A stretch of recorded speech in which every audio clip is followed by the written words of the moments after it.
welcome to the show. How are you? It's a pleasure to be here. It really is. You've got an elite group of guests on here. I feel quite honoured to be part of them. Being interviewed by the big time Mac Report. Now it's you've made it when you make it to this chair. I mean, I'm okay with people judging their success on whether or not they've come on my tiny little stream, but so thank you. That's awesome. I honestly didn't think I would ever have you on the show, and the reason is that about the time that I started streaming, you turned your back on Clash. So it's great to see you back and streaming again and kind of just doing all that sort of awesome stuff. Roma, thank you for the bits, man. Roma has asked a question already. Let's start with this. Why not? He's saying, "Do you like unicorn? Do you like the unicorn? What is that all about? Is that an interesting question?" Thing. One of my moderators in the past is a big fan of unicorns, and she was having a bit of a hard time on Clash. So for one stream only, I added a unicorn emote to cheer her up, but it became such a thing because everybody knew I didn't like it. Yeah, it became a thing, and I'm not a fan of unicorns. I don't see the point of them. And then obviously it had been a bit of a running joke between me and Supercell that eventually they would add a unicorn troop, and I'm like, no, they won't do it. And obviously when I was away, they did do it. And they have. Yeah. There is now a unicorn. And the worst part is I have to level it up because it really is. It's the best pet of all of them. Ooh, and so I'm sat here earning DE to level up a unicorn. It feels very, very wrong. Yeah, and so Clash with Styles in, and he's mentioned something that I was just going to mention. You did say unicorns are pointless. Now, that's a little bit controversial for a Scotsman because it is our national animal, Scotland being the only country whose national animal is a mythical creature and not an actual animal. But there you go. So, yeah. So I suppose Wales kind of with the dragon. Oh, I realise they've got a dragon, haven't they? Yeah, okay. Maybe not the only country then, but we have. Okay, our mythical animal is the unicorn, and Wales's is a dragon.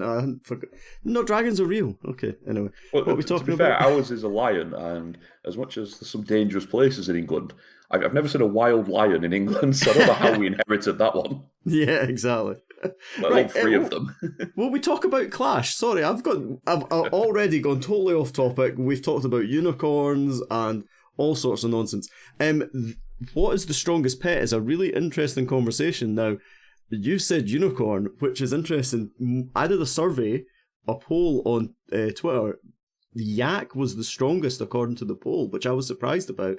But people really love its ability to smash through walls, help defend against skeletons and CC troops and all that. My favourite's the owl because the amount of clutches that I've seen the owl do on air attacks is just insane. But there you go. Anyway, so that's fine. It's a good thing to know that you like the unicorn most. So I don't like it most. I've got to be clear on this. I don't like it. I just think when you watch Queen Walkers do those amazing suis without that unicorn, they just would not be possible. Yeah. Whereas without the owl and without the yak, they could still do it. But the unicorn is the key. You couldn't do some of those attacks without the unicorn. I saw an absolutely insane attack from Rigatores, and he started with a Warden walk with the unicorn on the Warden, and he had 2 healers, and the amount of extra troop space that gave him, but just 2 healers in that unicorn was just incredible. So yeah, they're all strong. I think that's a fair point. So yeah. Anyway, well, we start at the questions that I've actually provided for you. So we've got right back at the start. We'll just go. When did you start playing Clash of Clans? I started the very weekend that War came out. So it was April, I want to say 2016. I'll have to double check that now. Is it 2016 or 2015? I can't remember. It's a long time ago. War came out. Do you know what? I think it's even earlier than that, mate. So I started... I think I started in 2014, and I think wars were already a thing. This is going to be trivia now for the viewers. But yeah, I remember I started that weekend. Yeah. Town Hall 3. Nice. Oh my God, have I been here 7 years? Yeah, Spawn is saying 2014. So the way that I know is, I've told this story before, is that the obstacles that they spawn on the base, I started in September. In October, they spawned a little tombstone, and I was so desperate for Elixir that I destroyed it for Elixir, and they only gave you one in those days, not like now when you get millions. And so I don't have one, and it hurts me to this day. So yeah. Well, the reason I know is because only 2 days after making my first account, me and my friends only had 9 players, so I had to make a baby second account just so we could spin a 10 war. Just to get in war. Exactly, yeah. And obviously we were all so excited for the war, and then we had 9 of us, and we're like, okay, this is bad. So do we find someone in global chat, or do we just create an extra account and fill that spot? So that's how we got involved, and then from then it was just war, war, war. I think maybe it's kind of appropriate that I focused so much on war and joined the same weekend war started. It's a coincidence, but nevertheless a pleasant one. Yeah, I mean, it's definitely the reason why Clash of Clans is held it's my interest, as opposed to like these other. There's very similar games, but this is the only one that's got that sort of clan wars element, or the only one that I'm aware of that's really been successful. There was a Star Wars game that came out around the same time as Clash of Clans. I played that for a while, but I lost interest in it because they just didn't have that sort of community teamwork element to it. The wars are just an awesome part of it, aren't they? Well, builder-based tells you everything, because builder-based, for all the hate that it gets, it has some fun to it. It has some nice features. Yeah. But with no war, it's not addictive. It's not going to keep us there, and that is it's the key to it. It just doesn't have that grip that war does. Yeah, that's a fair point. So what's your favourite town hall level then? Have you got a soft spot for an olden days town hall, or are you like, I love the town hall 14 sort of stuff? Oh, it's a good job Mara Jade's not here with boomer emotes everywhere. I love Town Hall 9 just because when I started, Town Hall 9 was the big deal. You had 25 levels of heroes at Town Hall 9, which was a massive slowdown. I think somebody did the maths, and it took longer to finish 9 than it did 10. So 9 was always the big one to me. Yeah. And I think it still is. And I know it's not in terms of time anymore, but in terms of my feelings and heart, yeah, Town Hall 9 all the way. Town Hall 9 is when the game starts to get, you got these like 2-stage hits, don't you? You got these like 2-stage attacks. Yeah, Fluxy pointing out that you meant 55, but it's okay. We let people away with that, but you know. I make mistakes on purpose so people like Fluxy feel better. That's exactly it's part of the strategy. I like it. Happy days. What about favourite strategy then? What have you got, like a soft spot for a particular troop or strategy, or something that people answer this in different ways? Sometimes it's a favourite troop, and other times it's like they just love watching a particular attack, or they love doing a particular attack. So what's your favourite? For me, it's the Loon, and it always has been. When my friends first started, one of them had just made it to Town Hall 9. So he had level 1 dragons, which was like the big deal. But I never fell in love with them. For me, it was always a loon. As soon as I got that black loon in my clan castle, the Town Hall 9 loon, I have to get those. Like, that is my goal. And that's all I went for. So I rushed my base, got to Town Hall 9, got my lab up, and got my loon with my wooden archer towers. My base was awful, but it was so worth it just because that's all I wanted. And once I got that skull loon, I was as happy as could be. And obviously, then I started building up and actually learned the game a little bit. But that black loon, the skull loon at Town Hall 9 was my only goal. And I sacrificed everything to get there. Nice. I love that. Most people like rush to like the next town hall, or you rush to just to get the level 6, I think it is, the level 6 balloon. The beautiful level 6 balloon. It was like the different coloured coats that the wizard would wear. That was always exciting as well. But yeah, the black balloons were just like, they were proper badass, weren't they? They were totally different from, I think it was just how different they were from the red balloons as well, eh? And such a big upgrade in terms of damage as well. Loons at Town Hall 6, 7, and 8 they're all right, but they're not the same explosive damage that they are at Town Hall 9 upwards. And it just, honestly, as soon as I saw them in action, my heart was there. And it always has been since. Like, even now, the rocket loons, that's happened while I was away. That balances up the unicorn change, because I love the rocket loon. It's a tremendous troop. It's just got so many fun things you can do with it. And equally, even like loons nowadays, I'd much rather see a Lalo than a Dragon Raid all day. Cool. Like that. So, this is the last question that we always ask in these sort of the always the same questions are, where does your name come from? Now, you've got 2 names that you go by. Now, I didn't actually check with you, but I chose to write Blame Adam underneath you. But then we've also got the Time to Clash. So you've got like twice the work that you need to do here, because you need to explain both of your names. So, crack on. Well, Time to Clash was deliberate. That was me. Did one or two videos without a name and knew I needed a name. Couldn't really decide what to do, and I've always had. Um, at the time, I had this feeling that having Clash in the name some way would hook me into the game from a viewer's point of view. Yeah. So I wanted something that would go there. And I don't know if you've seen on the overlays I used to use and still do sometimes. I've got like the flaming cogs. I love time as a concept. I think if you've ever read like Terry Pratchett books or anything like that, time is brilliant. So time to Clash. It just really came together, and it was one of those. As soon as I thought it, that was it. The conversation in my head was over. It was just like Right. time to Yeah. Clash. That is great. Blame Adam was less about me. I think that the name just came out. Like back at that time, everybody was blamed something. We were all, everybody got blamed for everything. And it was at a time when I started to think, well, what if I don't just do Clash? What if I start to do other games? Time to Clash is not a great name for any other game. And obviously, people were already calling me Blame Adam, just because apparently everything was my fault. And so I rolled with that. And again, it's quite a good name because it's got the Adam in there. But everybody is something gaming, and I didn't want to be Adam Gaming or Clash with Adam. I wanted something a little bit different, a little bit unique, and Blame Adam again. It didn't take much thinking about it. It just rolled naturally, and now here it is. Happy days. That's good. I always that for me has become one of the most interesting questions because there's always like quite an interesting story behind where different names have come from and all that sort of stuff. So going to move on to like more. I mean, this is going to have quite an esports heavy feel. This entire MacBook because that's what you're all about. That's been your whole background. But I mean, you've just come back, and then we kind of touched on this earlier on. Have you been surprised by the response from the community? I suppose there's kind of two elements to this. Why did you decide to come back after stepping away, and have you been surprised by the welcome that you've had?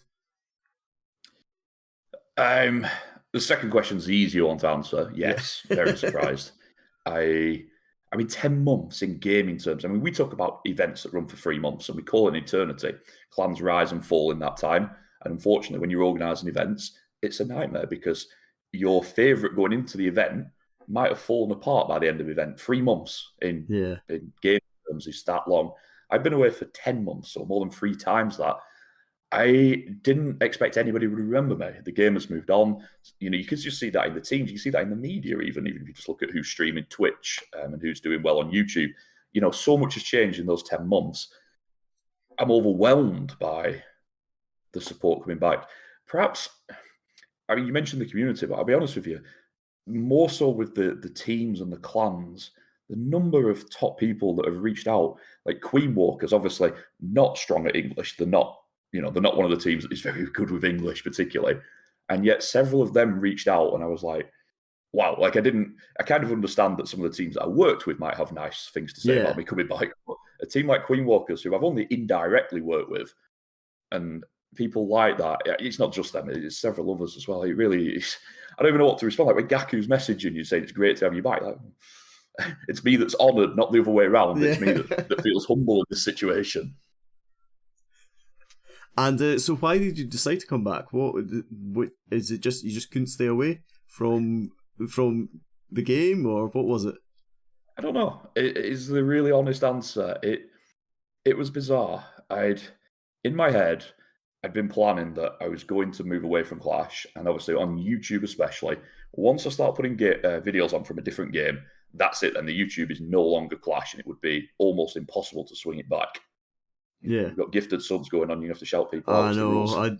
Ben is just Ben gifting it to Susie. Ben's a legend. Thank you, Ben. But yeah, so I'd been planning to, and I was genuinely about to make a video, and I'd been putting it off because I knew that as soon as I did it, it was the final nail in the coffin. It would then be over. There would be no going back.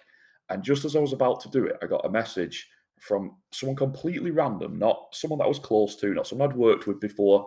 And it was crazy. And they were just like, because I just told them the truth. I'm like, yeah, I'm just about to make a new video for a new game. This is me done. And they were like, what if you just tried one last thing or one last direction with it? And they just hooked me in within 24 hours. I was agreeing to do it. Then realised my iPad didn't work, realised my stream setup had gone. The amount of work that I had to do in the next few days was insane. But here I was. It was really fast, and it's been a bit of a roller coaster ever since because there's no plan, there's no future, there's no long-term goals, no even short-term goals. It's literally I just wake up. See what happens. Exactly. Yeah, I'm literally planning streams a day in advance. I've never been so. It's not even lackadaisical. It's more just spontaneous about it. Like yesterday, there were no wars that were on at a time that I could stream, so I just didn't stream. Whereas in the past, I'd always be planning and looking at calendars and schedules. And it's kind of weird because I've never been this involved with something and not know what I'm doing the next day. And is that a nicer way to be? Is that better than before? Oh, by the way, sorry. Ben just gifted you a sub as well, so Ben gifted 2 subs. Thank you, Ben. But that was while you were in mid flow there. Sorry, man. No worries. Thank you very much, Ben. Is that a better? Do you feel that's a nicer place to be than like the way you had it before when you were possibly had like goals and targets and all that sort of stuff? In the past, I dropped my hours in my regular job almost to nothing in places. It varied a little bit, but roughly speaking, I was working part-time and then doing Clash around that. Or more to the point, I was doing the part-time job around Clash, if I'm being honest about it. Yeah. This time it's very different because I'm working full-time. Money is not a factor in a reasonable way. Like even on my best days of streaming and YouTube or whatever, it doesn't compare to what I earn working. Yeah. And now it's very different. So my priorities are all different. In the past, no matter who you are, whether you're Itsu or Judo Sloth or whether you're someone smaller trying to get going, you have to look at the numbers and the money a little bit because it is a factor. And pretending it's not is just naive. And now I really don't have to. So it is very different, but mainly because my circumstances are different. I know it's a bit of a vague answer here, but it is purely because I don't really know what's going to happen. So yeah, it's bizarre. I don't have any plan or goal. It is just we'll see what happens tomorrow. Happy. Well, I think that's that feels like quite a relaxed way to sort of approach it. So yeah, it feels. I mean, I watched your leaving video. We're not going to concentrate too much on you leaving and all that sort of stuff. People can watch that if they want to. But you were angry, and you seem a lot more content now, which is a nice place to be. And by the way, I've gone totally off script with these questions. I'm sorry, man, but just. Well, it's an interesting one to put back to why I came back. I think that if I'd have come back sooner, it would have been a bad idea. I don't think I was ready. I still wasn't over what happened, and whereas now I am a lot more chilled about it. Like it's just something that's wrong. It's in the past, but it's like, well, lots of wrong things happen in life. We were talking about a wrong thing. You tweeted about it earlier. There's so many wrong things that happen, and you see all these great people. I don't know which ones you watch, but The Rock has posted a motivational speech. He went into a university, and he was talking how he was literally like living out of his wallet, living out of his car at one point, and you're like, this is The Rock. He's now probably the biggest movie star worldwide. Bad things happen to everybody, and they only remain bad if you let them beat you down. I don't know if anybody follows Clash with Ash on Twitter, but it was only 2 days ago. Yeah, he posted a really motivational speech about, it's only a bad thing if you let it be a bad thing. So yeah, I needed a bit of time to process everything that happened. But yeah, now it's just so different. It is just, I'm here on Clash because I want to be. Yeah. No, that's cool. Okay, let's get back let's talk about eSports. So I mean, like, I think if you just if you're talking about like how well received you've been by the players and all that sort of stuff, and I think if you talk to most people within the esports community, and you may disagree with it, but you're kind of the face of esports even happening. Do you sort of like can you talk us about esports and Clash of Clans and how it all began and how you had an influence on that? Can you talk us through all of that sort of stuff? That's a very big question, I know. It is. I think the one thing I'll have to add here is that sometimes, as English viewers, as English media, we do see a lot of English viewers and English media, especially in the past when the game wasn't as international. And I will say that while we were doing whatever we were doing, there was some French events and some Spanish events that were also doing similar things. So obviously, a lot of people in our community know a lot about Clash Cup because, we really did set the standards of what kind of things might follow. But there was the French Clash Cup, original name. When we did the Clash Cup, they did the French Clash Cup. But hey, fair play to the guys there, who later went on to become, it was basically some of those guys became the CIC eventually. And equally, some of the guys that did the EWU, if you remember that last year, some of those guys started doing some events quite early in Spanish as well. So there were other events doing it, but I am quite proud to say that the work that we did in Clash Cup was revolutionary. It was game changing, and to me, there's no doubt in my mind that we had an influence over what happened. I'm not saying it's because of Clash Cup that esports happened, because I don't think it is. I think it would have happened one way or another, but I feel that with Clash Cup doing some really good events, we never had an unsuccessful event, which is quite a proud title to boast when you've done into your two figures of events. Once you go into teens or whatever, and you've not had a failed event, you know it's going quite well. And I really feel that a lot of the things that we saw there, Supercell did see and did, people around Supercell saw, and it helped build what we now call esports. And yeah, it's quite proud. And even, like Town Hall 12, when just after Worlds started, our final Clash Cup event was the first ever event that used the timed attacks. Now, it wasn't exactly how you'd see it today, but it was a revolution to bring timed attacks into the community for a full event, and it was massively successful. And, it's felt good to put some of those innovations in there. It was like, even when I was away, I knew that some of the things I'd had influence on and some of the things that I'd affected, like the war commentaries and the events, would outlast me, if that makes sense. They'd become bigger than what I was, which was a really good feeling. And before esports, we did have competitions and all that, but we were stuck in that format of like the 24-hour wars, and well, we didn't even have friendly wars at first, did you? You had like just spin at the same time and hopefully you end up matching and all this sort of stuff. Were you involved in that side of things, or was it and like how did you like getting the friendly war and the 5v5 side of things done? Were you in with Supercell at that point? Did you have were you having like a line to sort of influence in that, or did they come to you with like, this is what we want to do? How did that come about? With regards to friendly wars, that predates me. People like Jake, Powerbang, I mean, they were pushing for that when I was still at Town Hall 9 enjoying my new loons. They were already speaking to Supercell. I mean, that was one of, there's two reasons that Jake left. It's very clear. One of them was obviously cheating. One of them was he wanted the game to go in a more esports, more competitive direction, and felt that it wasn't doing. And to be fair, at his time, he's absolutely right. It wasn't. And so, yeah, that conversation started before me, although obviously I joined in on with it because, even if you think back as well, there were some negative sides. It wasn't just a case of it being difficult. Hunting was like a real thing back then. Yeah. And, it could ruin events, unfortunately. It was a big deal. So friendly wars was almost essential. God, we've got... a gifted sub is one thing, but a host is another. I'm going to have to shut up and let you do your thing. I don't want to interrupt the guys, so I've got the alerts turned down a little bit and everything. But Avi, thank you so much, man. Thank you for the raid. It's kind of become like almost a Monday tradition.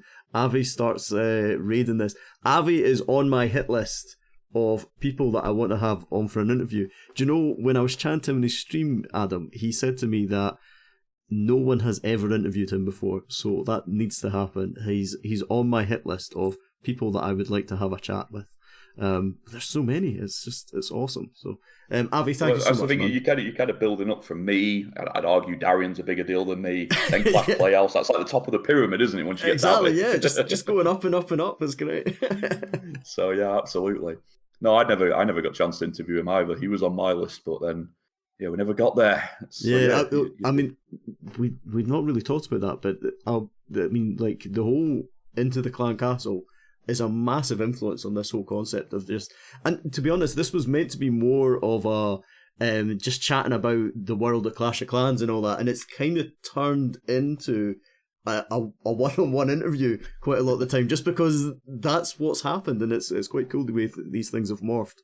But yeah, so you had not just on the I think the interview side of things, you had that massive influence as well as the whole esports side of things. Sorry, I've gone totally off track again. Sorry, man. But I mean, on that subject, I don't know if you ever saw the Spring Trap that Echo did. I quite enjoyed what he put together, But I did realise, similar to you, when you've got 3 other people on there, and we did it with the countdown show as well, it's great, but sometimes I want to know more about that one person. Yeah. Itsu, for example. If I had Itsu and 2 other guests for an hour, I'd be annoyed that I didn't get to find out enough about Itsu because his thoughts and rationales on the game and how he thinks and what he's involved with, that's far more than an hour there and then. Those other 2 people would be in the way. It would be frustrated. So, yeah, the one-on-one format is a necessity.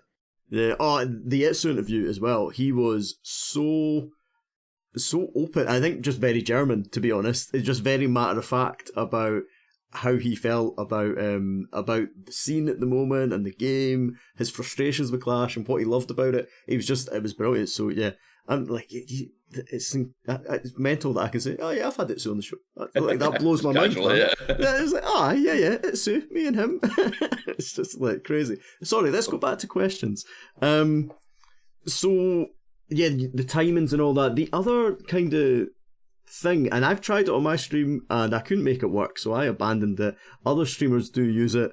The whole using the API to create a scoreboard, and you took it to the next level where when you weren't even streaming matches, you were just streaming the results as they come in and using these scoreboards and taking it to the next level and having scoreboard on top of scoreboard.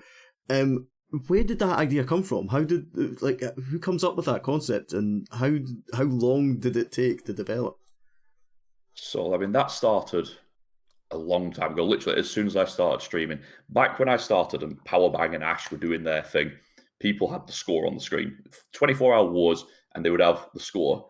And some of them went wild and added underneath how many triples there were. That was that was considered an advanced scoreboard. And that was all done manually, just updating it. But you had more time then. I mean, you were streaming for 4 and 5 hours at a time. The wars were 24 hours long. Yeah. Time was a bit more on your side. And I knew immediately that I love the stats. I love the numbers, especially when you've got 3 town halls in a war. You need to know. You need to know what the different stats are. It's basically any question that you could ask on the way into a stream. I wanted it to show on the side of the screen. That was my goal. So I set it all up manually in my old school massive stats box. Because bear in mind, I didn't have a face cam, so I had plenty of room for it. So I set it all up, and it was just a case of manually updating them. And people used to say to me, that manually updating them is, it must be difficult for you. And it wasn't, because by manually updating them, I was automatically talking about them. It was almost like a trigger, which, and you'll know this yourself from streaming, one of the hardest things when you start streaming is to fill space. You not naturally do it. If you do that in the pub, people will get mad at you for talking all the time. Yeah. Whereas on the stream, you've got to be able to flow. If you're streaming by yourself, you've got to be able to fill 2, 3, 4, 5 hours of space. And so the scoreboard really helped me with that. It was a brilliant thing. Then we started to look at what we could do with API, because obviously War Match, that's old school as well. Again, boomerang. All these questions making me sound so old. But yeah, then War Match had started to mess about with what you could do with the website. And that's when I started to work with Regal, who also had some ideas about automating. And our plan was, because I'm really interested in computer programming, and he wanted to be getting into it. And our plan was to go 50-50 and set these things up. But, I mean, he didn't let me get a look in. It was partly my fault because I was so busy with events and media at the time, but also because he was just so enthusiastic about it. And it was very quick before we had automatic ones. And then obviously they evolved into the eSports ones. And then things like that 8 screen. I mean, people say that that's like the peak of the stats, but it's not. Had the stats not been removed from me, what we could have done with them, we had a plan for this year. In fact, we should really have done it last year, but for this year, it would have blown it away. Like, it's so much better what we could have done. Like, you're seeing like version 1.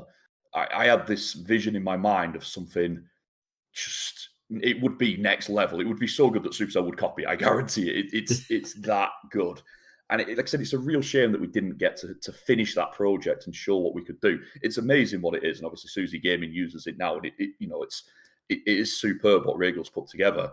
And I think my ideas coupled with what Regal did, and Regal actually got better and better as we did it, not just the programming, excuse me, but he started to put his own ideas in there. He started to really get a bug for it and start to think like, what might people want to see? What more screens can I add? What different transitions can we add in? And like I said, it's epic what we had, but I promise you, and if ever I get the scoreboard back, I will show you what I mean. It is Oh, it's a level far above you. It wouldn't look like what you see now. It's that far above. And I don't want to tease it, but again, if it ever comes back to me, then it gets me excited thinking about it. I love stuff like that. Innovation. Nice. It's brilliant. Happy days. Okay, so I've totally lost where I am. So we'll go for a nice easy one. What's been the thing that you've been most proud of in your whole Clash time, either as a player or on the media side, or even on the admin side and the sort of the behind the scenes of Clash Cup and all that sort of stuff? The player What are one's you most easy. proud of? I joined One Hive as a player, and this is when One Hive were, at the very least, one of the top clans in the world, and Yeah. for various periods they were the top clan in the world. And joining there as a player, everybody laughs at me now when I play. That's fine. I'm not saying I don't deserve it, but at the same time, because I didn't touch media at that point, it was a long time before I got into media. I was very proud to play with One Hive, all because of Jake. I'd watched his videos. I never wanted to apply to any other clan. It was that clan that I wanted to be in. And I applied almost as a bit of a joke, kind of almost just applying and they say no, but maybe if I apply again in the future, they might remember me. Like, wow, this guy's keen, we'll have to give him a shot.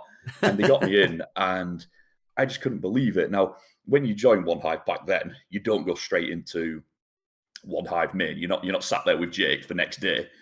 You have to go through a test war in an unnamed clan. Then you go into One Hive Alpha, and then One Hive Genesis, then One Hive Prime, then One Hive main. Like, it's a real, they put you through your paces there.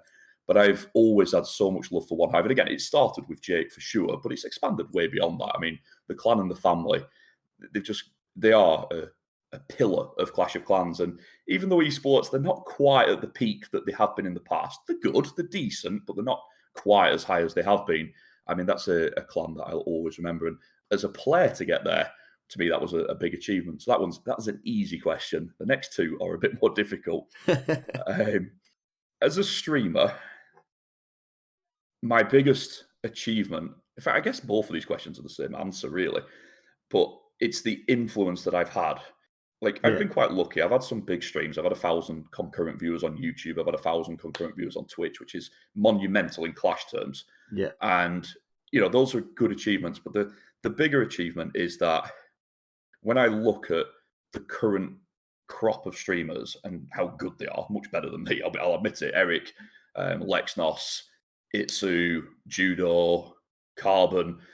And I'm not saying that any of them are copied off me or anything crazy like that, but I will say that you can see the influence that my style of war commentary has had on the community. And that, like I said, that's grown bigger than me now. And it's kind of the same with the events. I'm so proud of what we did in Clash Cup.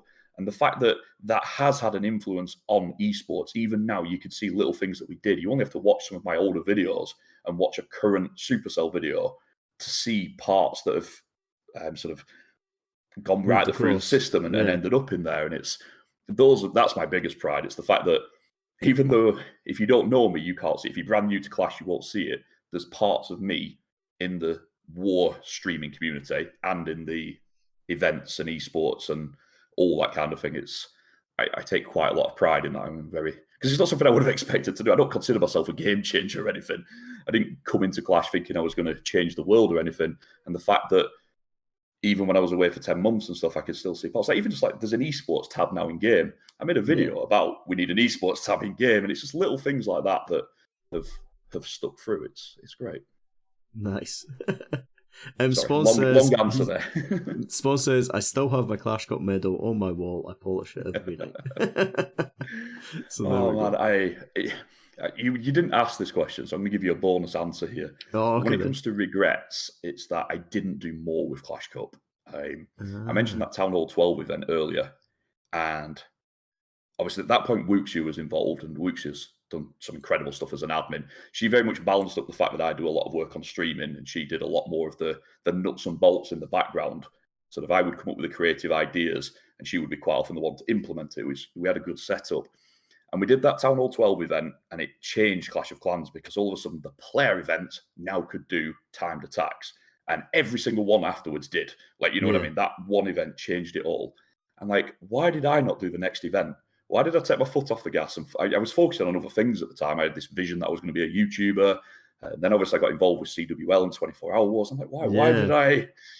That is a massive regret of mine, because we should have just rolled straight into the next event, and then who knows? It might be. It might not have been ESL Clash of Clans. It could have been Clash Cup Clash of Clans. Like, maybe not quite that big, but we definitely had the momentum. inside. Yeah, we had the inside track. We were so far ahead of every other event, and then didn't use it. It was just what a stupid thing to do, really. It's actually annoying. It actually bugs me. I look back and think, we had something so special, and it's still there, and it's great that it's in the community. But why didn't we take it that bit further? Why did we let EWU and CIC and the other events really take our ball, basically, and run with it? And like I said, credit to them for what they did, but there's no excuse for me dropping Clash Cup. And so we're going to talk about CWL a little bit, about you when you decided to. You kind of covered that. You merged Clash Cup in with CWL, or move focus to CWL. What was it about CWL that attracted you to it? I mean, CWL arrived at the same time Arranged Wars did. And you mentioned the Friendly Wars, Friendly Wars. And there's no doubt about it. That was a game changer. And all of a sudden, CWL, I mean, even Season 1 had the live invite final with Supercell. Several players going out there from Dart Looters and from some other clan that I can't remember the name of, might have been One Hive. And it changed everything so much. And the event and the concept was it was next level. It's what Clash of Clans needed. Clash of Clans was on a decline at that time, particularly in the more competitive and the harder working side. And I immediately loved CWL. It had, as in anything, when power is created, it did have some problems for sure. You made videos on them as well. I didn't hide from it. If someone's going to do something dodgy, they'll get told. There's no, you don't get to hide from it. And I do feel that even in those negative times, we had a positive effect in that we helped stem it. I mean, there's some ridiculous things that happen in CWL. Like, you'd almost laugh about it now. Things like spy bots and golden goblin. I mean, it's just the thought of it. Would you be like, why would that ever happen? But it did happen. So yeah, there were some ridiculous things that happened. And we always tried to fight hard against them. We also fought quite hard for better treatment of media. I always wanted the media to be just everybody stream everything. That was always my goal. I didn't like all this competition on Twitch or YouTube for that matter. I just wanted it to be everyone stream everything. And whoever gets the most numbers is the best streamer. Who cares? Like, I don't want people trying to arrange better slots for themselves and tactics and all that. To me, it's just like it is now, basically. If EYG Open has a final tomorrow and 10 of us stream it and Lexnos is top, that means he's the best streamer. Well done to him. Like, it's that simple. There's no fighting. There's no toxicity in any way. And I wanted those things for a long time. And by that point, CWL had started to struggle a little bit because eSports was on its way. And I honestly thought that CWL was struggling. I didn't want to see it struggle. And I felt that by adding Clash Cup into it, particularly with getting Wuxia involved as well, because I knew how brilliant Wuxia was as an admin, that it would really help CWL and create some possibilities going forwards, which it did, particularly with the no dip. I think no dip was becoming more and more popular at that point because people were just, 2 years of dipping does eventually take it out of you. Yeah. So it was a good move at the time, but in reality, it was the wrong move. We should have just focused more on Clash Cup. Yeah. And so, like, you were involved with CWL. CWL, I mean, Fluxy's mentioned it in the chat here, saying that it's kind of like, it's not as big as it used to be. Like, do you think it's past its peak? It hasn't done an esports event. They've just announced that they're going to do an esports division. They've just announced that that's coming. Would you like to see it come back? CWL rise to be one of those top tournaments again, or do you think there's just too many? The competition is rife. There's so many good tournaments out there at the moment. What do you think? In reality, CWL passed its peak in 2019. As soon as esports started, 24 Hour Wars was past their peak. Yeah. And CWL adapted with no dip leagues, which helped, definitely kept something going. And then it did something really surprising, and that was once the esports events were up and running, the EWU, CIC, was it Pinnacle Cup that was around at that time as well? There were a couple of big ones and several decent-sized ones that are still around today, things like Global Clash Cup, things like that. And CWL was out of the races. I mean, it hadn't even started. It had no esports whatsoever. And then myself, Wuxia, Beastos, who's in the chat, and BRG got together. BRG was interested because us three got together, and BRG was like, yeah, this is the route I want to be on board. So it then became us four. And BRG, for all he can be a bit of a pain sometimes, is very hardworking, very loyal to the CWL brand as well. Like he absolutely loved it. And between us four, we had quite a unique skill set and quite a unique reach. And even I was surprised how well it went. We managed to get Powerbang and Ash involved, which Yeah, was that was huge for Clash of Clans to have, because they're not just big players; they're big from Clash as well, which makes yeah, it so much more emotional. And like I said, we created CWL eSports, and we went from absolutely nothing, sort of not just nothing, but we were behind everybody else, to being probably the best event, certainly seasons 1 and 2. And that was a massive achievement because even as we were talking about it, our whole goal with season 1 was just to get us on the map. And then as season 1 progressed with Powerbang and with Ash, and because we had the best streaming rules out there, I mean, our stream rules were simple. Turn up and stream, bring an yeah. OBS account, and you're there, sort of thing. And we were able to do something pretty special there. And again, like working with Wuxia and Beastos and BRG, it was really good. And then obviously season 2 we went bigger and better. It got even better. We had good concepts with the timings in the early stages. So a lot of the big clans liked us because they were forced to face clans that were a bit smaller, which is always frustrating when you're playing a lot of wars. But at the same time, because we time zoned them, people were able to fight wars when they want to. If you Yeah. ever get any of the guys from Space Station on here, they'll tell you how hard it is, the fact that they have to do so many of their attacks while they're in work, whereas other clans are able to do it in their evening time. And it's really hard. It's not a level playing field, especially in the early rounds of a war. You can't early rounds of a tournament. You can't take time off work to fight in the round of 256 in a €500 tournament. Yeah. It's not realistic. Yeah, So no, yeah, that's cool. long answer there, but for sure, CWL Esports got itself back in the game, but then it was a little bit unlucky because literally all four of us left at the same time for the most part.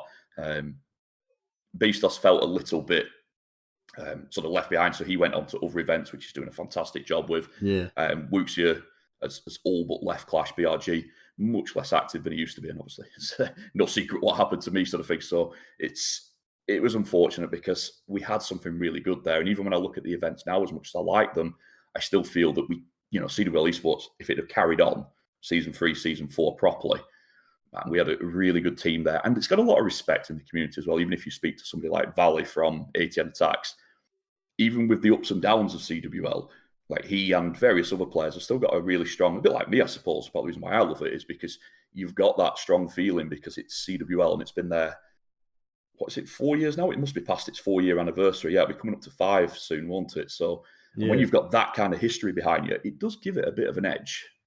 Yeah. Yeah, it's definitely got that prestige of just how long it's been around. Yeah.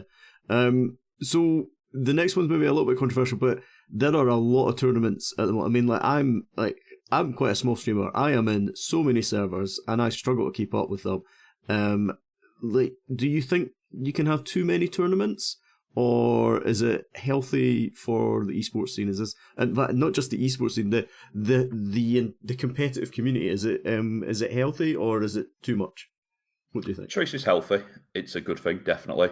Yeah, Particularly, I mean, for everybody, like even if you're a streamer, let's say that some events you can't get involved with for whatever reasons, rules or sponsorships or whatever else, then you've always got choices. Same with the clans. Like if they fall out with an event, they can move on. And I think particularly the best part about it is it forces the events to be well run.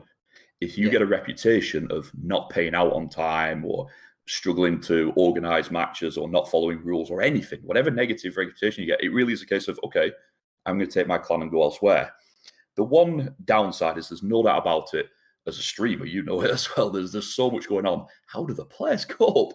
It can't be yeah, easy. They just wake up each day. It's like, right, I'm playing that war in that event, then that war in that event, then I'm moving to do this one. So that must be confusing. It just take a little bit of the story out of the events. However, the natural evolution here, and this is painful to say, but some of the, I'm not even going to call them small because relatively a year ago they were big. €1,000 or $1,000 was a big deal not so long ago, but now it's not. and you will see the bigger teams will have to start being selective. They can't put them just for bases, if nothing else, but for the players' momentum as well. They'll need to focus down a little bit more, and you will start to see, unfortunately, some of the big names won't be in quite as many tournaments. It's just natural. Yeah, I think that's what Nesta just said in the chat. Actually, he's talking about the quality, and I don't think Nesta means the quality. I might put in words in your mouth, Nesta. I don't think you mean the quality of the running of the event, because the more better run events they are, then tournaments can learn off each other and copy and sort of go, okay, right, that's a really good way of running that thing. The amount of Discord bots that tournaments have been using to try and help with scheduling, and I absolutely hate Discord bots. They're so frustrating. They're just, I thought I was quite a good sort of computer geekery guy. Turns out I absolutely hate bots. I'm too old to learn them. But yeah, the quality in terms of the teams that are going to go in, that's exactly what you're talking about, Adam. That, like, we saw, what tournament was it recently? Was it the fact that you have to think about this does almost answer your question? Yeah, exactly. But alternate attacks weren't in it, and they surely would have been one of the invited teams. What was the one that just was it? Clash Masters? No, they're definitely in that one. Somehow, and they weren't in the final. Queen Walkers. Queen Walkers versus MCS was the final. I streamed it and I cannot remember, and it was just last week. It's ridiculous. But do you know what I mean? But there's that thing where alternate attacks were missing, and they clearly had either, I don't know, there was a reason that they weren't there, and that was quite apparent to me. So yeah, and it's that quality sort of thing. And there is a positive and a negative to that. The positive is it forces the people running these events to work harder than ever. So, I mean, you mentioned CWL. Back CWL seasons 1 through 4, you didn't have a choice. If you weren't in CWL, your clan died in terms of being competitive, because you had to play there. And that meant that, you know, the clans didn't have to get treated very well, let's put it that way. And whereas now it's very different. The clans are treated with the respect that they deserve, especially those big clans. And, you know, they've earned it. They really have, with the work that they've put in to be as good as they are. And events have to make sure that it's clan friendly. If you're setting something up to boost your media channel, or if you're setting something up to boost one clan and not the others, then the clans will call you out for it and they'll move to a different event. And that's positive. It really is. It's forcing a better standard of events and a better standard of admin. But the downside, like you said, is if you set up a really good event and you're missing maybe one big name, you can get away with it. But if you're missing 2 to 3, straight away, you're not top tier anymore. And it's quite brutal. It's quite a harsh environment. Like I said, I think it is a positive, but I can understand how demotivating it would be to some very hardworking people, particularly if you don't have access to the sponsors, because ultimately money talks. And EYG increasing its prize pool to $3,000, for example, will keep it in the top tier. The harsh reality is, if they were sort of 1,000 or lower, it would be very difficult for them. And that's the nature of it now. That's the cutoff. The less than 1,000, you're struggling these days. Ted mentioned that when he came on. He talked about that when he was working on NECC, the first thing he did before he did anything else, it was securing ATN, getting them on board. And then once he had them, he knew that other teams would follow, sponsorship would follow, and that was basically how he went with it. That was sort of his strategy for setting up the event. And so since you've been back, there's obviously, as you say, 10 months a long time. Tournaments have fallen off, more tournaments have appeared. Have any in particular caught your eye? I know that you're a named streamer for a particular one, so I imagine you're going to mention them. But are there any tournaments that have really sort of jumped out as like, this is either really exciting or got loads of potential or anything like that? I've really enjoyed being involved with EYG. That's why I've mentioned it a couple of times, just because to me that is probably the closest event now to CWL. I think or CWL eSports, and obviously with several of the admins involved, and there's definitely a homely feel to it. So I really like what they're doing. I like the fact that they've kept the big clans involved there as well, which is great. I'm very impressed with. I like some of the events that perhaps aren't the biggest, but like the Torneo de Fugo is great, because you work with a Spanish community, so it's a little bit new and different. Yeah. And I love those that put lots of work into the artwork as well, because it makes my life so much easier. But in terms of events that have really sort of took it up a level. I mean, again, money talks, and EYG getting to $3,000 is a massive achievement. Clash Masters with $20,000 is Yeah. insane.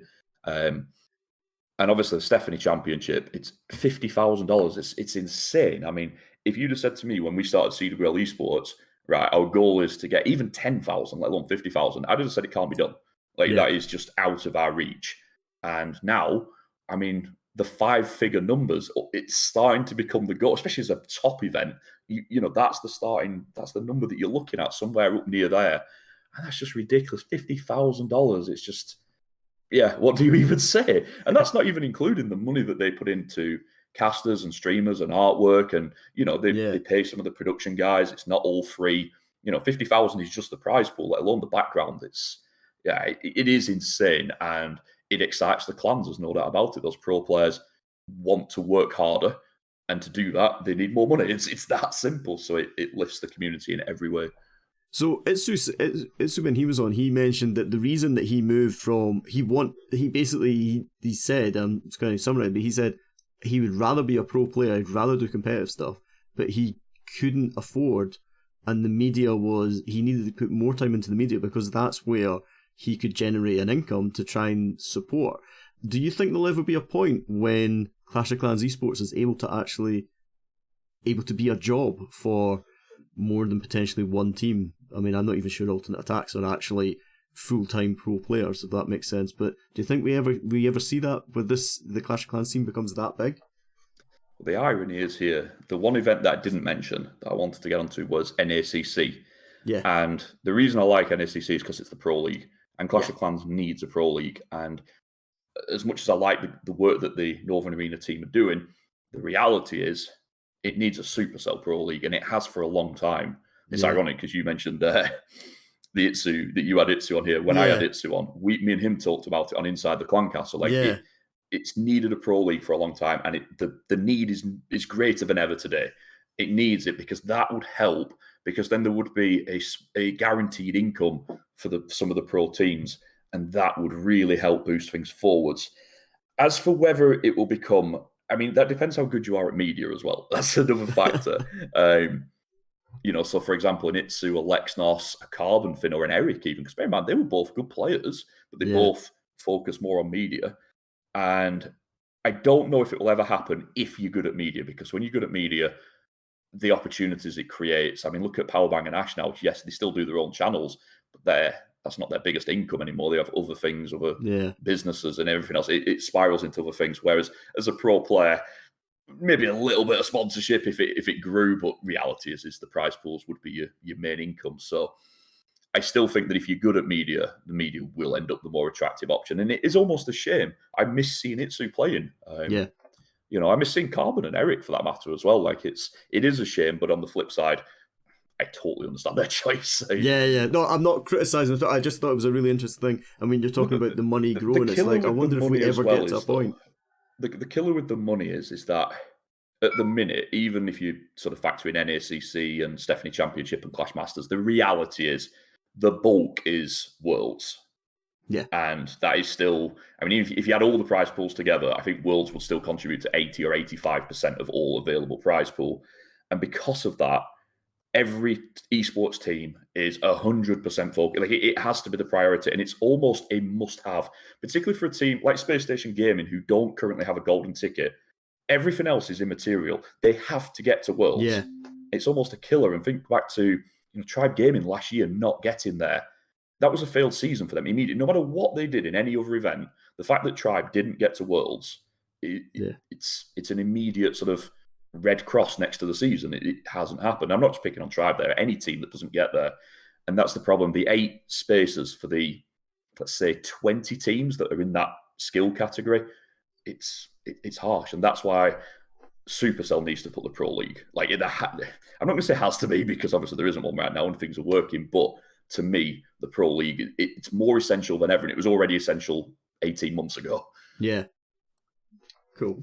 Yeah, I see what you mean. It's very the knockout format. You've seen that. We're actually going to move on to Worlds and talking about that just now, but you've seen that in the past 3 months. We've had completely different teams each time. I remember after the May qualifier, talking about, well, obviously MCS will win win next month, and then the silver ticket will pass on to SSG, and that's not happened because MCS haven't been back, SSG haven't been back.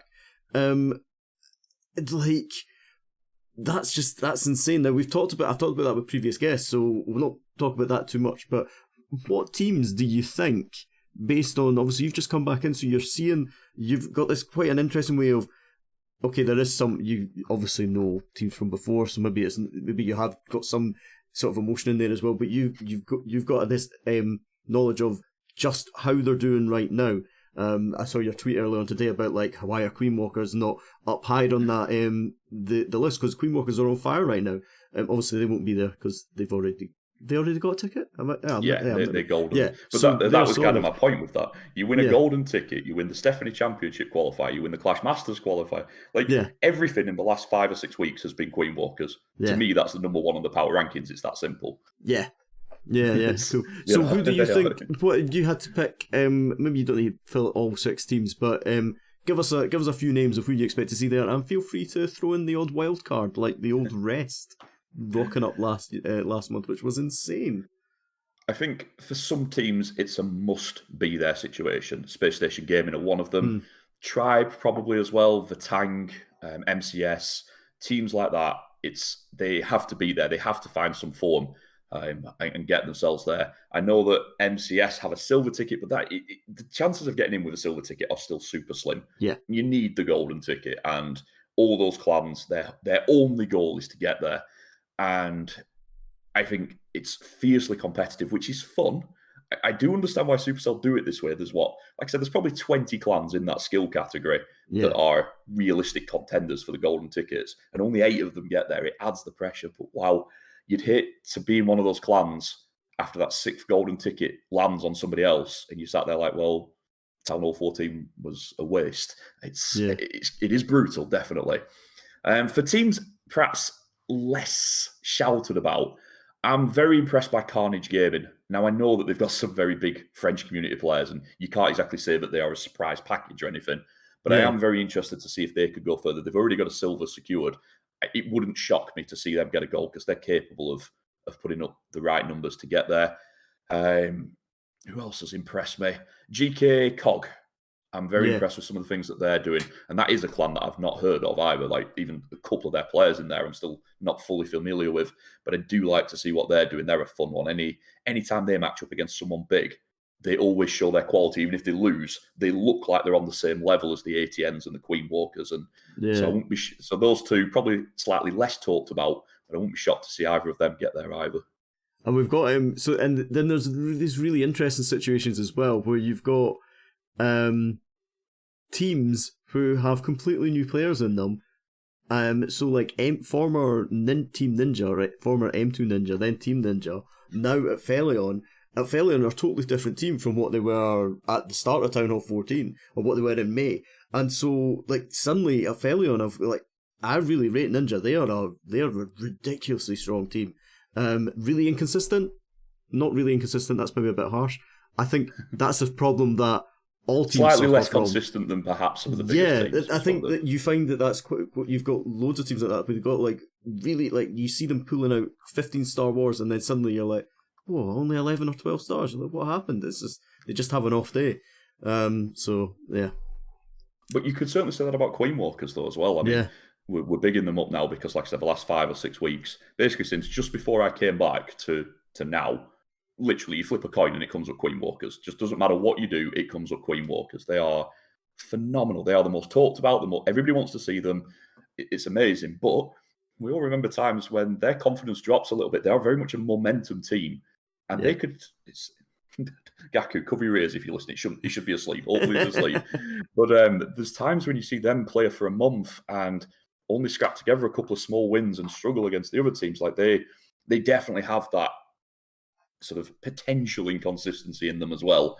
But like I said, when they're on fire, they burn it down. Yeah, I think Queen Walkers are probably, are a really good example of a team that possibly struggled to. It wasn't that the meta changed massively, but seemed to struggle to adjust to Town Hall 14. and and it's taken them like maybe a little bit longer to just get into the swing of it, and now they are absolutely banging it. Every war is just insane. It's And you're really excited interesting to to see see. them. And there's not many teams that can do that to you that isn't as a streamer, even someone that watches more wars than is healthy. Yeah, When you see the attacker come up and it's stars, or you see the attacker come up and it's clouds, you know you're in for a treat. And there's very few teams in the world that can offer you that feeling. yeah. I think you've got, for me, it's Queen Walkers and MCS. For me, are just the two teams that I just absolutely love to watch, because I never know what they're going to produce. It's going to be it's like the like a skelly donut in there, or just like insane stuff, or mass witches. I watched MCS do a mass witch the other day, and okay, it was a 99%, but who does mass witches at Town of 14? That's stupid. He No, smashed it. Do you know what I mean? yeah, it's almost like, I mean, you see some of the teams in the dual masters that Carbon does and the single Oh yeah, masters before that, and yeah, you see some of the players they deliberately try and mix things up and have a bit of fun with it. Queen Walkers do that in the biggest wars, and I mean, to be fair, look at Lexnos. He swagged his slammer in the final of, which final was that? That was was that Clash Masters that he swagged it? yeah. I He think it swagged was. his Yeah, side, and I love that. I like to see personality, and I love it. I love this idea that I could cover the attacker's name and still kind of guess at least which team is on, or even guess which player it is. That's when Clash is exciting, because then you've got personality. It's not just one of however many millions of attacks go in on Clash of Clans every day. yeah, Like, it's got a personality. Then it's like, if you watch, there's Messi, for example, at football. Nobody else is quite like him right now. He is next level. He is world class. He's a legend. Whatever plaudits you want to put on him, they're all true. And I like the idea that Clash of Clans has a bit of that to it as well. A bit of, this is something special. This is above. There's only maybe 3 or 4 players in the world that can compete with this. yeah. Okay, we've covered a lot of worlds there. Let's talk about the silver tickets just a little bit. So Clash Masters, and now I love Clash Masters. Absolutely brilliantly run tournament and all that sort of stuff.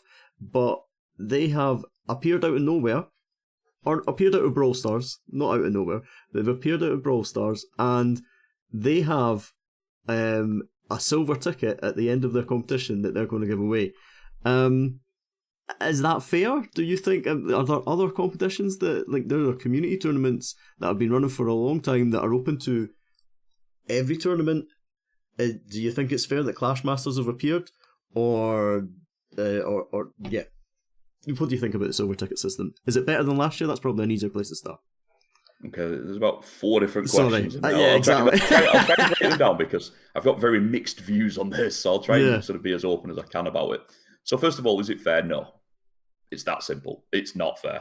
There's all these tournaments that have done so much work for Clash, done really good work. Like, it isn't easy. And what those tournaments have to do is try and overcome that obstacle and sort of give themselves motivation that keep going at it and good things will happen. But it's definitely a kidney punch when something like that happens. Is it good for the community? Yeah, it's awesome. Any yeah, event coming in here, bringing its own prize pools, raising the standard, raising the bar. I mean, bear in mind, they've got their own show out of it as well. Obviously, Itsu is covering every week with a different guest. He's had Carbon and Judo on already. You know what I mean? I presume we're going to see Eric, maybe Lexnos. I presume that we're going to keep going through the top creators. I mean, it's brilliant. It's absolutely awesome for the community. It's great for the clans. And I guess the ultimate question is, from a tournament point of view, is the silver ticket system better than last year? God, yes. I don't mind saying this publicly. Something is wrong with last year. There is no way that some of those clans won that vote. It just isn't right. I'm a big. I love 11 Originals. Some of those guys I've met in Germany, they're some of the greatest people I've met. Fantastic guys. But to say that they could ever poll more votes than Tribe Gaming at that time, it's wrong. Something went wrong with the vote.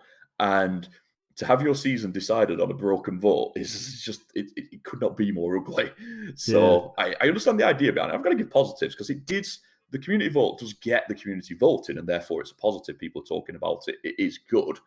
But at the flip side is, it's not a good way to decide a team's future almost. I mean, imagine if Tribe had got there last year.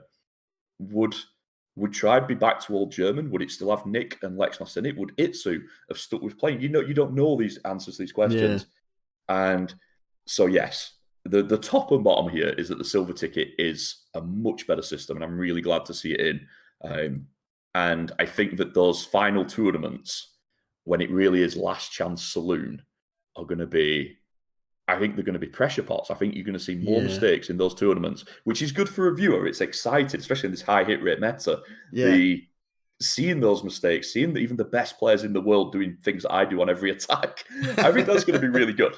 I think it will be a lot of fun. And like I said, it is a mixed response here because I do totally see, like you said, is it fair that they walk in there with a silver ticket? No, it's not fair. Like it's such an obvious answer, and everybody knows it's not fair. But it is good because it's a $20,000 tournament that wasn't there a month ago, so it's great for the Yeah. community. And like I said, the silver ticket system is still it's not even a little bit better. It is so much better than what we had at 2019 and 2020. So again, overall a positive, even if you could question a little bit of the ways it came about, if that makes sense. Yeah. No, that's cool. Okay, we're kind of at the end of the regular questions. I do have a couple of viewer questions here, and I can see that they are coming in from the viewers as well, which is nice. Okay, here we go. John O'Fun, this is an interesting one. Can you please ask Adam about his thoughts of the coverage of the funnel happening on the platform right now? So basically, I think what he's talking about is that you turn on Twitch and there's 11 streamers all streaming the same war, and from I'll give you. I'll get on my high horse for a second. What I find frustrating as a content creator is I'll have a look, for example, on one of the NACC's really good. You just react if you're going to stream it. I saw a war. I was like, oh, I'm free. No one's streaming it. Oh, that's cool. Because I try not to clash with the big names. I'm realistic about where I am in the grand scheme of things. And then you stream it, and you turn around, and you're like, you're live, and you're like, why is no one here? And you're like, oh, someone didn't bother to tell me that they were streaming it. And you've got like a huge name covering the exact same war as you, and you're like, well, I've got my little community there here. We're hanging out, but it's a little bit. It's not about the numbers, but it is a little bit. It kind of just gets you a little bit down.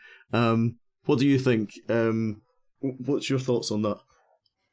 I think that seeing 11 streamers cover the same war, your immediate response is that's overkill, it's not needed. But then you think about the positives of it. However it works out, those 11 streamers are bringing more viewers to that war than 10 could, than 9 could, than 8 could. Yeah. Literally every extra streamer is some more viewers. And if it's a Carbon, a Lexnos, or an Itsu, it's a lot more viewers. And so because of that, it's great for the clans and great for the events. It gets them more coverage. And it's a big positive in that sense. From a streamer point of view, and I'll say this openly and honestly, I don't understand how you can grow right now. I think that with Itsu, Carbon, Eric, and Lexnos so active, and that's even with Judo not doing anything, but if Judo did some as well, it'd be even worse. Not to mention some, people like, Susie Gaming's doing some good stuff. In a way, me coming back doesn't exactly help. I'm not exactly making it easier for anybody. Even though I don't have, the following that I used to, it still takes away from other people. And I guess I do understand how hard it is for the streamers, and you're kind of blessed if you're in an obscure time zone, which these days is weird because the obscure time zone has changed throughout the meta of media. And right now, if you're streaming, say, midnight, our time, Mike, I mean, that's actually better than it used to be. It used to be the hardest time to stream because that was when the power bangs and people were going live. Now it's a lot quieter. You don't see as much of the big guys streaming at that time. So that's the, there are ways around it, but I will say this. I openly admit here, if I had no following, no viewers, no followers, no channels, and I started now, I could never grow. It would just be so hard. I would, because I want to stream the big wars because that's what I enjoy doing. I want to see Queen War because I don't want to have to try and avoid the big streamers, but at the same time, rocking up and doing, like, for example, the Clash Master stream on Wednesday is a 4 hours or 4 wars final stream. So just under 4 hours. And knowing that if you're a brand new streamer, if you've got 20 viewers, you'd consider that a success. And that is really difficult to motivate yourself to do that. It's a choice you make, I guess. The harsh reality is you need a YouTube channel. That's the top and bottom of it. If you don't have a YouTube channel, and you only have to look at think about people who don't have a YouTube channel, which is me technically. I know I have one, but it's not I mean, my Twitch is much more famous than my YouTube. Yeah. And, I think I'm at about the peak of where you can get to. Same with perhaps Susie Gaming as well. Without the growth on YouTube, there's a glass ceiling that you can't really get through as a Twitch streamer. And then you've obviously got the people with YouTube channels who absolutely smash it. And that's the reality of it. If you wanted to grow as a caster or a streamer, you have to create a YouTube following to set yourself up these days. I've gone off topic a little bit here. No, to go back I think this is right on viewers. topic. Well, to go back to the viewers, I think it's a good thing for them. However, there is a bit of a mixed answer here. The Supercell Creator Program was one of the best things they ever put in terms of it helped creators other than what we call tier 3 right now. Because before that, you were either NDA'd or you weren't. And if you weren't, you had nothing, literally. Yeah. And by adding in the Supercell Creator Program, it has helped. It's got them much more access to artwork, much more access to Supercell itself. Like, as soon as you're on that Creator Program, you can send a message to somebody. You might not get a reply, but at least you can open the door. The downside of it is, it now means every single creator that's on that program is obliged by their rules. And because of that, obviously Eclipse is not part of it, but you could never have someone like Eclipse on that program. He breaks about 15 of their rules every stream. And some people sort of get away with it a little bit. There's a couple of things that they do that they shouldn't. If Supercell had clamped down on it, it would be even worse. So I think to Jono's point about the lack of diversity, that's part of it. It's like I said, the Supercell content creation program is brilliant, but because they have to put the rules, and I understand that they have to do it, I'm not blaming anybody here, but it does take a little bit of the individuality out of it. And then to go one step further with that, if you look at the casters that Supercell likes or that takes to live events, there is a theme. Clash of Clans have just appeared in chat as well. Hello, Clash of Clans. They must have heard me talking. But there is a theme. Sorry, I put you off. It's fine. It's okay. But there is definitely a theme to the creators. And I think that was one of my biggest excitements about Itsu getting involved with the content creation, because he's not the super energetic type. He has an energy and he has a genuine passion for the war. But to me, I thought that when I heard that he was joining the team at the start of this year, it was one of my happiest moments, because I knew that he brings a lot more legitimacy to it. Like he literally has made attacks to win world championships or CWL championships at that point. Like he's that good. And to have a guy like that there really took it to the next level. And watching him bounce off Judo and Carbon, it really has impressed me. And I agree, man. It was so exciting seeing him appear on like that. And he talked about that as well. Like that was one of the things that secured it for him, was actually being able, like, knowing that he could go in that direction. It did mean that some people lost out on Worlds. We've still never seen Eric at the Worlds. I know he's done like the after party and stuff like that before. We've not Clash Bashing losing out. I love Clash Bashing. The one of the first A-listers to come on this show, which is just, I think, basically set everything else up for it. So that was a real shame as well. So. But yeah, absolutely brilliant seeing him involved in that team. And yeah, like you say, it is the fact that he's a player is huge, isn't it? It's massive. Yeah, and I know there is the worry, and I don't think Itsu will be upset with me saying this, but he isn't as, I mean, not even if we compare him to, nobody's as energetic as Woody, but even if you compare him to where Carbon and Judo are, there was the fear that maybe Itsu wouldn't be quite as energetic, and maybe he wouldn't be able to connect with them too well. But if you remember, they did the pre-tournament before the first World Championship, and it was just him and Judo, and it was awesome. I mean, bear in mind, I wasn't even on Clash at that point, and I watched all of it, and it's not often that I dedicate that amount of time to watch it purely without another screen on, without doing video work or anything. I was just watching. I was really impressed with both of them. I think Judo regretted not having a seat on that stream. I'm sure he was standing for pretty much the whole thing. Itsu just chilling, sitting back in his chair for 8 hours. That was a long stream. I messaged Judo after, I'm like, did you know it was going to be that long? It was an endurance test for sure. But again, I do think that, I do agree with Jono's point to some extent, that because everybody wants that spot, basically, that is, if the golden ticket for clans is to get to Worlds, the golden ticket for a streamer is to cast a live Supercell event. It's always been that way. I know myself, I was driven by it for a long time. Certainly, not so much recently, but certainly in the past. I really wanted to do that. Yeah, it's definitely, it's on my list of things that I want to do. Do you know what I mean? It's like, and it's not possibly realistic in any way, but it's definitely there. And oh, that would be all right. I wouldn't say no. Do you know? It's like No, absolutely. And I do think that because of that, there is an archetype that streamers are trying to be, seeing the success of Carbon, seeing the success of Judo. They can see now that balance of energy and war commentary. And there's no doubt about it. There's definitely some similarities between a lot of the top casters. I completely agree with you. And if Clash of Clans are still listening, I don't mind saying it loud and proud. Not having Eric there is a crime. He's doing the best work he's ever done by a long way. And again, I'll be quite honest about this. It's one of the best things now. I can be much more honest than I've ever been before. In the past, he perhaps didn't have the energy. Then he tried to add the energy and perhaps went too far, and it became a little bit squeaky and a little bit, he wasn't the best. And now he's really found that balance. He's managed to level up his incredible knowledge. Like, he's such an encyclopedia, and his energy. And yeah. honestly, it's, and same with Clash Bashing. I'm a huge fan of Clash Bashing. I realize there's only limited seats. I can't put all these streamers into there. But yeah, I mean, the world's just crying out for Eric. Clash Bashing talked about it was really interesting this sort of point of view. It was like, well, I've taken it on board as that's what I need to get better at. I need to go away and I need to. Clash of Clans want that knowledge level, so I need to improve that, and that's sort of where he came at it from, which is interesting. Ben's put in an interesting point, kind of on the same theme here.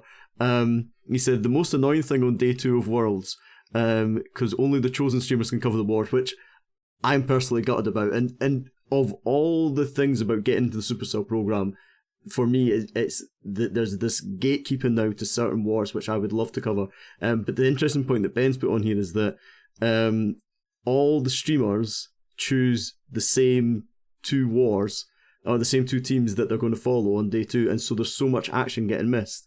Should the streamers be discussing that? Should Supercell open it up to smaller people like me to do stuff like that? Or like, can you understand where Supercell are coming from by limiting the streamers that are targeting it?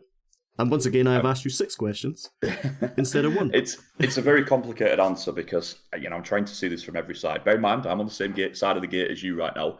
I know that about it. Even though I haven't been here for World Championships, I'm already missing the fact that I'm not going to be covering it. Like, it's even though it's not happened yet, I'm already missing it because those streams are awesome.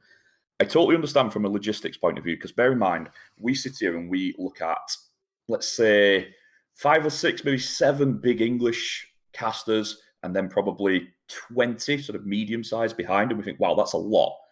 Supercell has to look at that, plus another 15 in Spanish, another 10 in Korean, 10 in Chinese, and these numbers are making up because I don't even know exactly how many there are. And so if they lowered the threshold for people to be involved to stream that, from their point of view, the amount of work would be unbelievable. And we all remember last year where 1 or 2 teams did get disqualified for letting in somebody to the clan that they shouldn't have done. Yeah. And the risk of that grows exponentially if that list expands. So yes, it would be awesome, particularly like you said as well, to get some highlight on some of the other wars. That would be great. And it's a tough one, is this, because I do believe that. So for example, if we get to the quarterfinals and there's 4 wars, I do think Supercell are in the rights to say, right, guys, split it up. I want at least 1 English streamer in each one. I think that is a reasonable thing. But again, it's hard to coordinate. There's so much going on for Supercell and for the casters. Most of them are live at that point. And I know I tried to do it a little bit at first, where I'd speak to the casters and be like, oh, which one are you going to? Going to this? But the top and bottom of it is, for example, both me and Eric are really good friends with the Queen Walkers guys. I mean, I would happily do it on a rota with him or whatever, but the reality is we both want to stream Queen Walkers. We speak to those guys, and it's the same for several other clans. I mean, try and tell Carbon that he's not streaming Tribe Gaming. He's employed by them, like he's physically part of their team. Like, so it's not as easy, I think, is maybe the answer. I'm a little bit understanding of it. I would like to see how to word it. I would like to see some encouragement given, and Supercell can quite easily do this. Even just something silly like a 1,000 gem giveaway to a streamer if they stream a not big name war. Like if they pick up one of the smaller teams and really try and build some hype for it. But again, flip sides, I'm trying to look at it from every angle. I mean, you know as well as I do, if I don't know what your average viewers is, but let's say it's 25 on a war. Not enough You know, for if you, partner. Yeah, okay, so it's I'm less on than about 70. 30, Okay. 40. It's going down recently, which is Okay, depressing. well, But yeah. let's say it's 30 for a war. You know that if you stream Queen Walkers, it's 50, maybe more. You know that if you stream ATN, it's more. And then you've also got to factor in other platforms. So, for example, streaming ATN on Twitch is one of the biggest things you can do. However, on YouTube, it's not as big. Streaming Queen Walkers is much bigger on YouTube. And when you put all these factors together, like in the nicest possible way, it's not Supercell's problem. It's one of those things where there's too much to it that it probably is too difficult to try and really do something with that. I get it from the viewer point of view, and I would love to see more streamers picking up more wars, but I do sort of understand the logistical problems that make it difficult to do that. Yeah. Cool. I think you answered that very well. Good job. Big answers, yeah. I Yeah, try. sorry. I wanted to come on and give you nice short answers, but I'm definitely not doing that. I know, this is great. I've been enjoying it. We've got a couple that were sent in advance. So I've got Crunk has asked, when is this UK tournament with judo that's been promised for 18 months happening? Now, to be fair to you, some stuff happened and you walked away from the game, so this maybe went on a little bit on the back burner. But yeah, is it on your sort of to-do list, or is that dead? The reality is I'm working full-time at the minute. And as I said, I don't know what happens the next day. My full-time job is not permanent. It's kind of been created because of COVID, and now COVID restrictions coming to the end. I don't know what I'm going to be working long-term. I also don't know what I'm going to be doing Clash or media long-term. So everything is completely up in the air. If you ask me today, can I put together an event with my current mentality on Clash of Clans of I'm literally taking it a day at a time, the easy answer is no, because I'd never want to let anybody down. I'm very steadfast in that if I start an event, I'm going to finish it. There's no way I'm letting the clans down, particularly to sign them up to an event and then not finish it off. Yeah. So until I could answer that question unequivocally, yes, I will be finishing the event, then the answer will be no. To step into Judo's shoes for a minute, Judo is incredibly busy. He has been for a long time. Every single one of those videos he creates is a work of art. It is long. It takes longer for him to produce a 10-minute video than it takes for most of us to produce a week's worth of videos. He is doing something special. Reality is, I think he would love to support a UK event. And again, I shouldn't speak on his behalf. I'm sure he could answer the question better than me. But the reality of him putting too much background work into it is unlikely. So it would be down to me.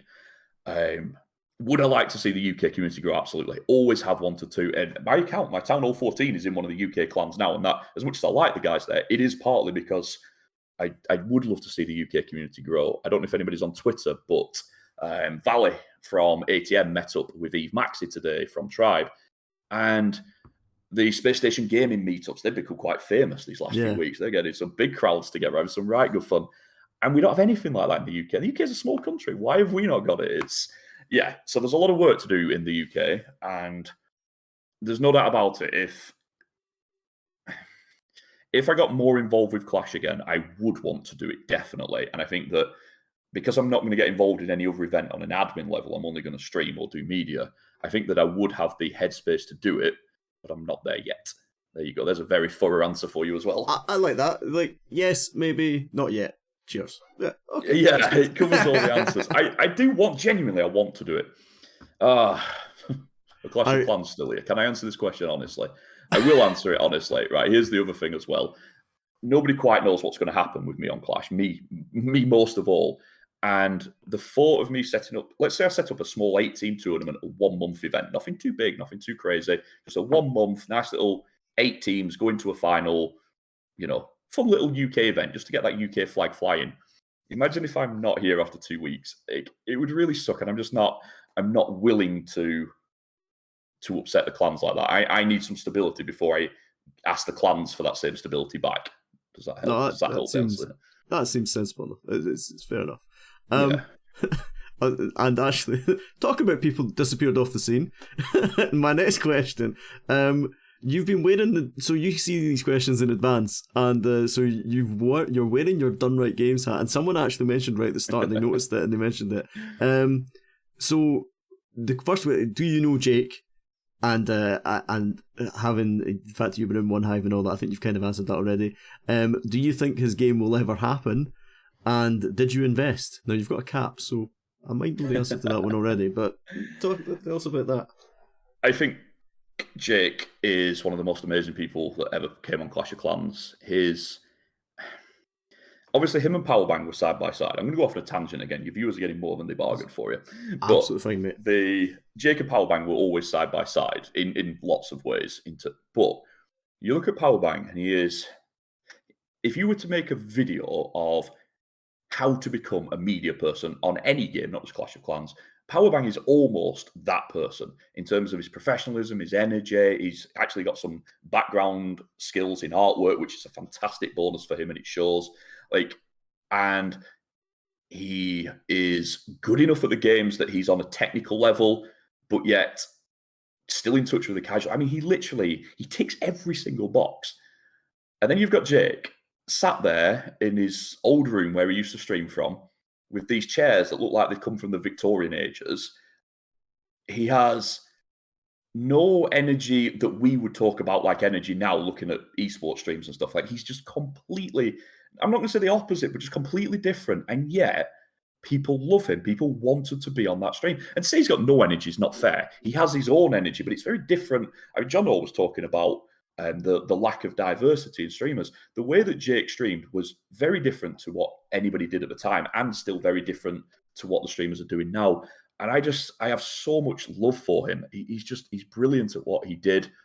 And so it's not a case of me being his friend. I hero worship him. I simp him. He's the reason that I went to One Hive. He's the reason that I got into media. And I probably wasn't going to say this, but I will. He's probably the reason I came back as well, because he fought against some odds. He, didn't always have agreements with other people, and particularly the highest people, sort of thing. And yet he stuck at it because he loved the community. And I've got so much respect for him and admiration for that. And I will admit it was a factor in my thinking as to why I'm here now. With regards to his game, it's so bad, because how many of us sit there and go, like right now, let's pretend that we have a conversation. Oh, Dragon Riders are OP. Oh, the heroes do too much damage. Oh, hit rates are too high. You know what I mean? We can all say stuff like that. And we do, especially when we're losing, especially when things are not going our way. We love to have a whinge. Oh, Supercell should do this. Oh, Supercell should do that. And he took it one step further. He actually did it. And as far as I know, he's the only person that has done that.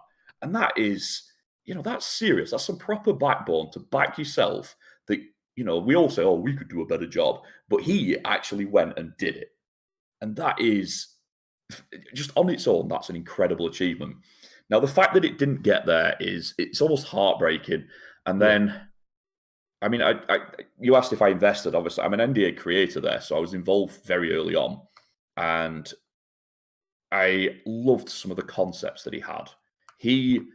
Not just Clash of Clans, there's no doubt about it. He looked at other games as well, and he thought, this is not represented. This idea has not been used. This is the future of games. And he came up with not just one, but I'd say probably 6 or 7 really groundbreaking ideas that would have made his game unique and special.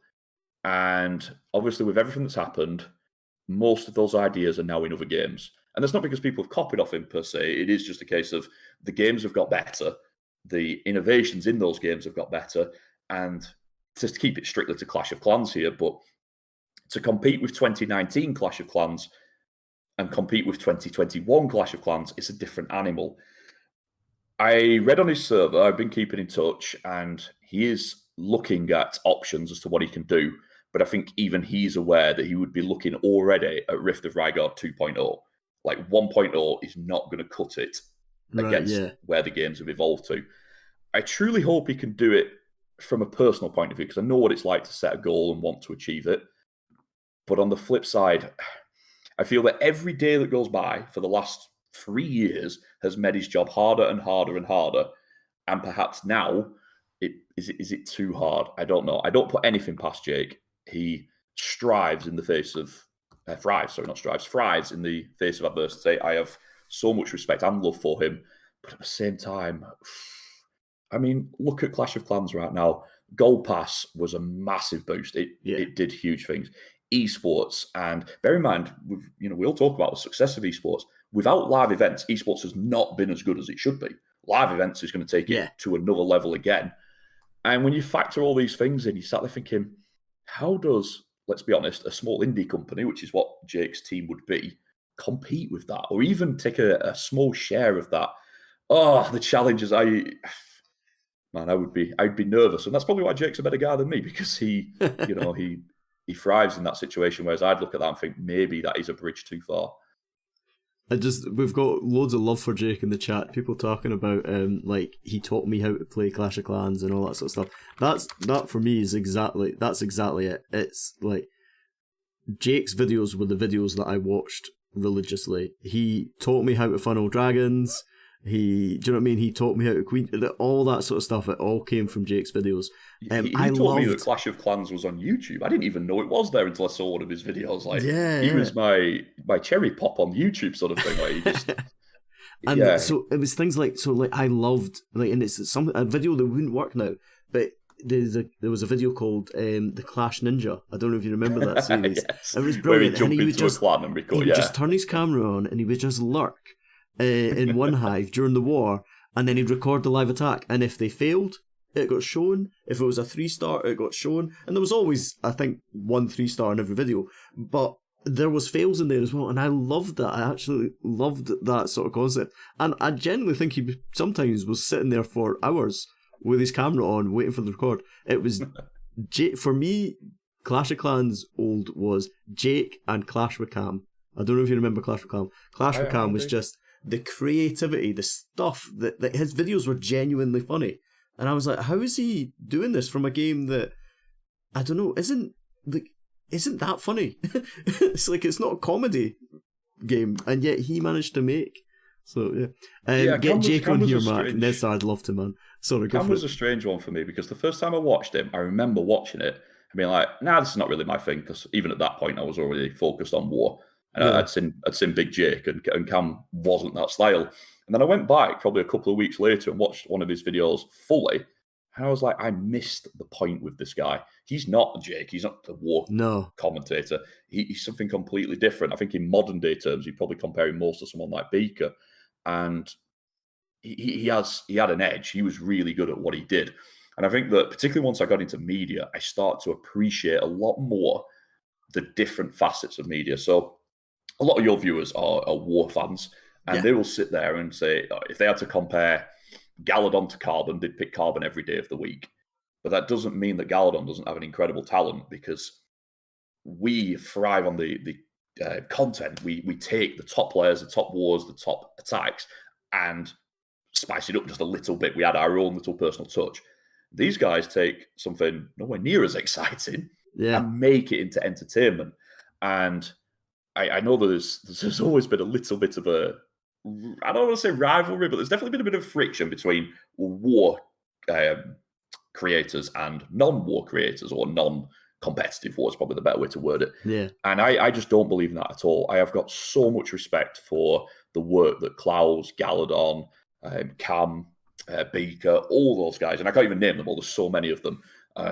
And the work that they do, I envy it, because I can't do that. They are literally better than me. I cannot create the excitement that they create from what they've got. I'm quite happy to, put my spice on a Queen Walker's hit, but at the same time, that's easy, because the Queen Walker's hit's amazing. You could mute me in the background and it would still be a great video.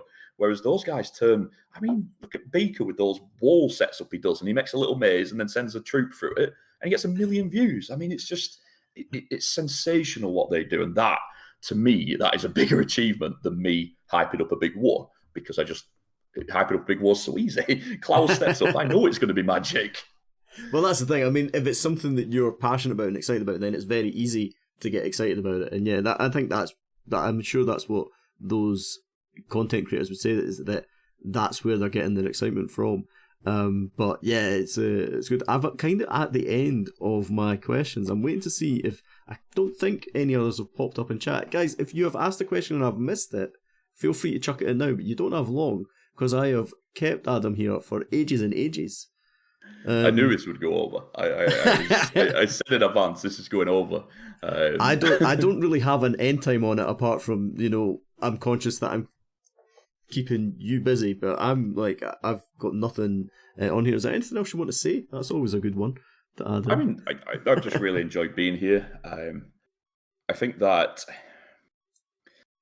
even this show, like, I have no plans for Clash of Clans. I don't know what the next step is. I don't know what the next day holds.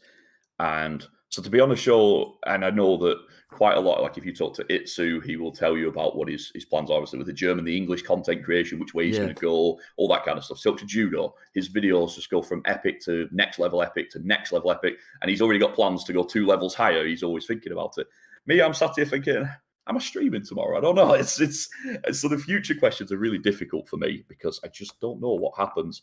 I will say this: I have really enjoyed covering the wars while I've been back. I've been blown away by the support, and I think that, I mean, you mentioned how I was several months ago and how, it can't have been easy, and it wasn't. But I will say this, and I'll even name drop them. I don't even mind. But Eric, Judo, Bashin, and a few others reached out to me while I wasn't here, not to talk about Clash, but just to check in on me. And I was like, I think that sometimes it's really easy to focus on the negatives, especially in negative situations, but Yeah. the positives, and you sometimes ignore them, or sometimes don't register them perhaps as much as you should. I mean, none of those guys benefit from me. They don't need me in Clash of Clans. They don't need me hosting them or anything crazy like that. They were just reaching out just because they're good people, and I think that's one thing that these last few months have really taught me, is that focusing on the good people is the priority. That's what you should be doing all the time. And if something bad happens to you, first of all, it's probably not that the person is bad per se. It is just a case that, you know, good people do bad things. That happens. And even if you do meet somebody bad, so what? Focus on the hundreds, thousands, even millions of good people involved in Clash. That's the priority. So there you go. Nice little finish for you. But now it's about 15 questions as soon as we say it. No, it's absolutely fine, man. Scott has asked if he can buy your hat. Well, he says hate, but I'm pretty sure he means hat. He has a friend whose name is done right, and that hat is perfect. Scott, I'm pretty sure there's probably a plan you could invest in to get the hat. But yeah, someone else is John's asked another one. I don't actually quite understand this, John, but I'm hoping that you do, Adam. He says, "What would you rate as the state of the directory?" Is that a typo, or is that just No, he's saying the Twitch directory. Ah, right, okay. What would you rate in the state of the directory today in comparison to years gone by? There we go. This kind of does hook back to his previous question, so I'll start with the good side first. The good side is obviously all these great streamers, the numbers are bigger, simply. If you ignore the first 2 years that Clash was out, so anything from War onwards, the numbers in the Clash directory are the highest they've ever been by a long way. The consistency as well. We regularly over 1,000 viewers on Clash of Clans at various times of day with various streamers in various languages. It's great. There's more streamers doing it and more streamers being successful with it. So I remember a time when there really was only me that was doing war commentary. And then just before Carbon got involved.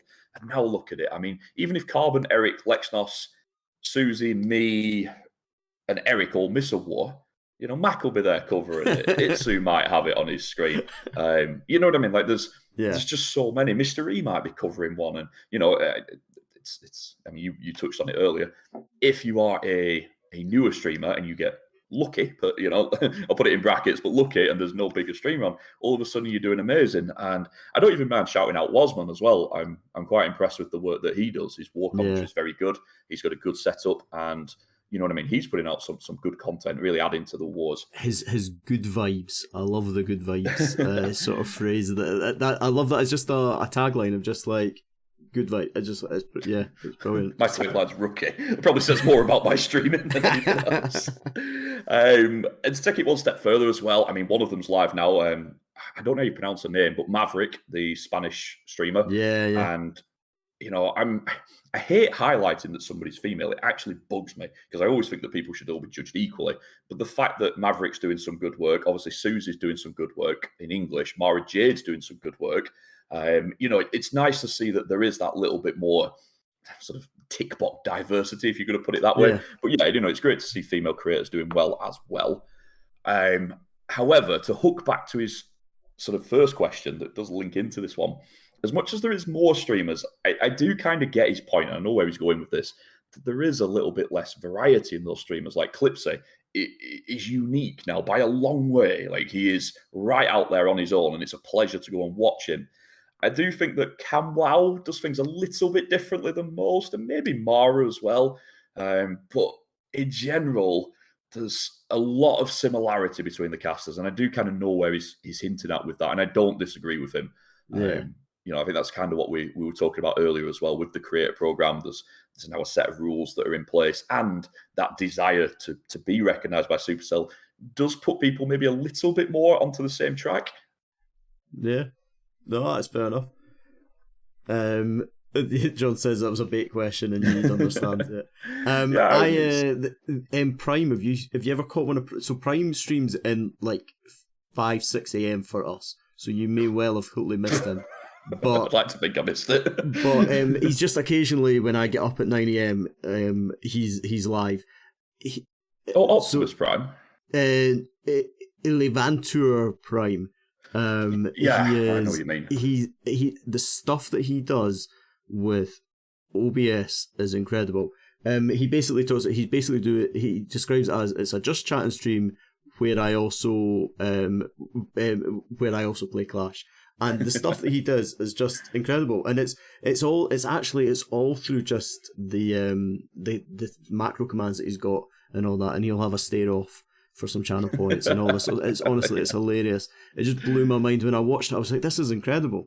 So entertaining. Anyway, I've gone totally off topic again. Well, the Clash Playoffs that was here earlier as well. He's doing his own thing. He hasn't jumped on board the war bandwagon, and I like that. His sort of Achilles heel is he's now streaming at the peak wartime, and obviously that makes it difficult. Whereas Cam Wow is also doing good content, but because he's doing it kind of out of that wartime, he's probably having more success with it. It is a little bit difficult for sure, and I'm not going to sit here and pretend as well if they stream it, people will come and all that. It's not true at all. When you first getting started at streaming, you have to be smart. I did it when I first started. You would I think for the first probably 6, maybe 9 months I streamed.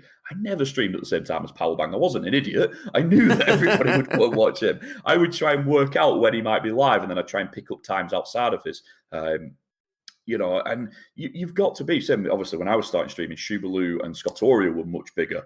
And, I'm not going to say I avoided them, but I definitely looked for quiet times where I could, people would check on my directory. I would be number one, and therefore they might check me out and might give me a follow. Yeah. And then ultimately, in the long run, the dream would be is that if I am live at the same time as someone else, they might go, actually, Adam guy's not so bad. I'm going to watch him, and Powerbank can take a back seat for this one. And that's how you do it. And it's still the same today. There's no doubt about it.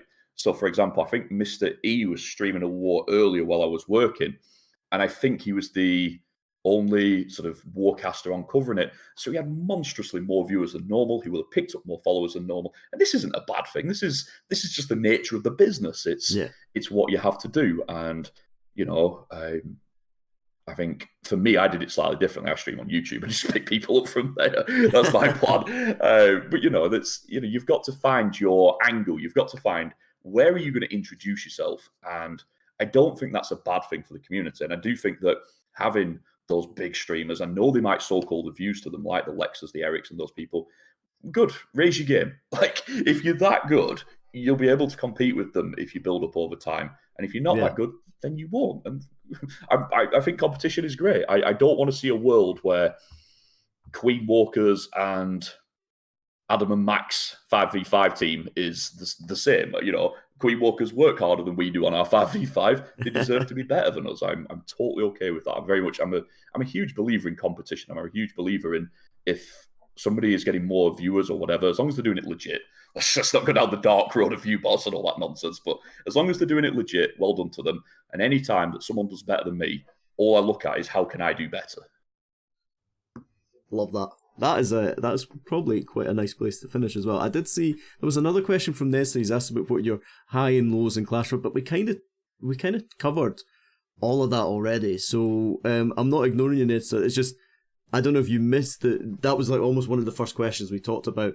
Adam's highlights in Clash of Clans and the bad times and coming back and all that sort of stuff. So unless you've got any additional ones that you've thought of since, Adam, you got anything else? I mean, I made a video on my top 10 highs, and I deliberately did that because I wanted a nice, because it was just before I knew that the end was inevitable. And I made a video on my top 10, and I was very happy about that. I will mention one other thing that I am proud of again. It's because if somebody watches a clip version of the stream, my ego is going to look enormous. But anyway, I'm one definitely thing. clipping it all down. Yeah. Oh, good stuff. Yeah, just an Adam ego trip. You're getting edited massively. Yeah. But the one thing I'm very proud of is that for them, I've had help, of course, from people, and obviously, when things were better with myself and Supercell, there's no doubt it was a benefit. But the reality is everything I've done, pretty much, I've earned. I've made it happen myself. I've not had free rides or monstrous hosts from people, out of the ordinary. Of course, I get a host every now and then, but nothing, nobody's boosting me in any way. Same with companies like ESL, Supercell. None of them have ever, they've not made me. I made the work that I did myself. And I am quite proud of that. And I think that I wouldn't have been able to come back if that wasn't the case, to be honest with you, because if everything I had was built on weak foundations, and I wouldn't be able to stream now, I'd have 4 viewers and have no chance of getting any momentum. And so I'm quite proud of that. And I think that it's hard for smaller creators to get going, probably harder than ever in the war scene, certainly. But I do think it's important for them to make sure that they keep their integrity in that sense and make sure that the product that they're making is the best that it can be, And if they do get a boost, great. Don't ever look a gift horse in the mouth. And here's a good example. This is how I look at creators. And I'm going to name drop someone because I could be honest. I do like being honest. It's great. So Carbon Fin, there's no doubt about it. When Supercell, there was a bit of luck there. You mentioned it earlier about casters. There is a bit of luck as well. And for Carbon Fin, Klaus and Galadon not being able to do it anymore was the best news for him ever. Now, obviously, he wouldn't wish that on them, of course, but at the same time, you do need that little bit of luck. And he got invited to be part of the casting team. And there is absolutely no doubt about it. It has boosted him as a streamer, as a YouTuber, as a content creator. It boosts your recognition. That's basically what it does. And is part of his success down to that? Yes. However, what I like to do is I try and strip away anything that casters or creators have been given or whatever outside of the ordinary. And I look at it and think, would Carbon Fin have been a success without that? The answer unequivocally is yes. He's really good at what he does. Same with Eric. Same with Judo as well. I mean, that boost, that incredible growth he's got on YouTube, he's worked so hard for. He hasn't always had everything easy. He's probably one of the most interesting creators in that sense because a lot of his ideas in the past either worked to some extent or didn't work at all. And he just kept persevering, kept trying, and now he's found the magic formula. And Jesus Christ, the world is his oyster. I mean, he's getting views that YouTube notice, not just Clash of Clans, but YouTube notice how many views he gets. And well done to him.